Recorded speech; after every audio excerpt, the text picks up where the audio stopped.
was the captain on the hazmat unit, New Orleans Fire Department. The water here could have been as high as maybe 20, 25 feet deep. It was a mess down here. I guess the water surge wasn't on this side. As we go further north, you'll be able to see the difference. This neighborhood looks like it's fairly intact. When you go on the other side of Claiborne, you'll see just blocks that are gone. But that water surge coming out of the industrial canal is just awesome to force that water.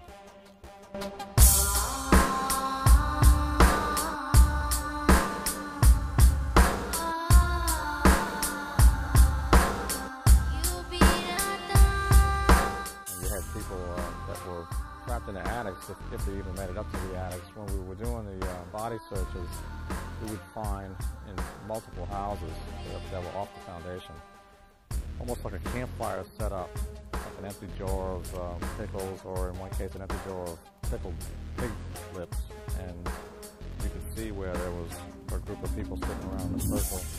All the dust that had been on the plywood they were sitting on was one area that was clean, and we don't know if those folks made it out or not.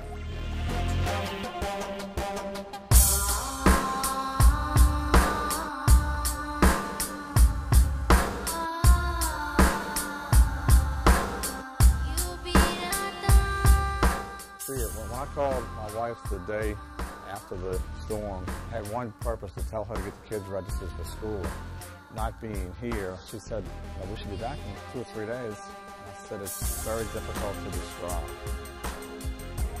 I had gone out on I-610, as close as I could get to our house, and at that time, our house probably had about 6 feet of water in it.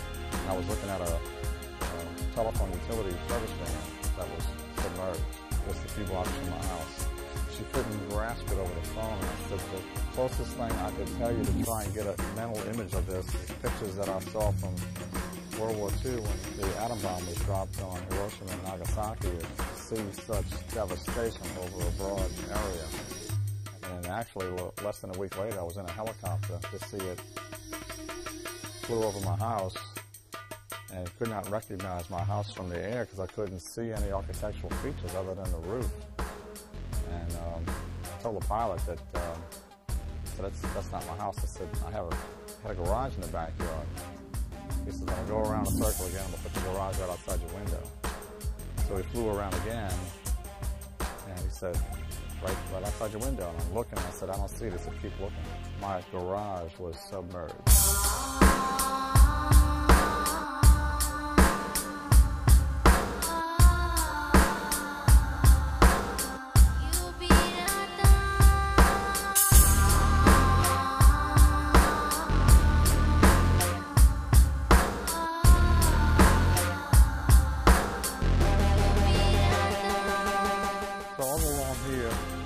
Houses on both sides of the street. Not as many on the left side as it looked like the flood wall. The flood wall got breached somewhere in this area here, and you had a barge that had been left in the canal that wasn't moored any longer, and it came either over the flood wall or through the flood wall. There's still debate about that. And the force of that water coming through here just pushed these houses with such force. The houses were basically like floating plastic toys. They were moved in some cases for blocks, in some cases they just disintegrated when they were hit. But we know from seeing them, there were a lot of houses that just went with the flow of the water and went for several blocks. Really not stopping until they ran into something to stop them. Here you have 2323, the address is still written here. And obviously there's no house, you can see where some of the fence used to be. In some spots you'll see steps going up to nothing, there's no house there. One of the unusual things was whether it was a statue of the Virgin Mary or a statue of Jesus that people had in their yard. In some cases that's all they had left when they came back to their property, was that statue.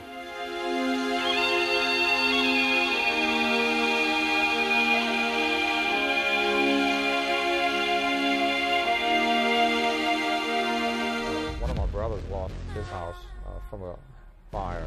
I had never really had any kind of, I don't know, sad feelings when you go into someone's house that they lost all their possessions. But when you go into someone's house that you know, and you look at my brother, and to see all of this stuff that was just burnt up, and you know, see, that was my brother's house, and that was my brother's photo album, and it's all just melted and burned. It does kind of make you realize after that, when you go into somebody's place, that, geez, you know, this person's life that's up in smoke, or in case of a flood, that is just washed away.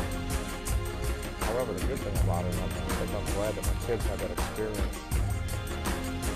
Hopefully they won't hold on to material things maybe as much as they would have if they not had this experience, because they lost so much of the personal things.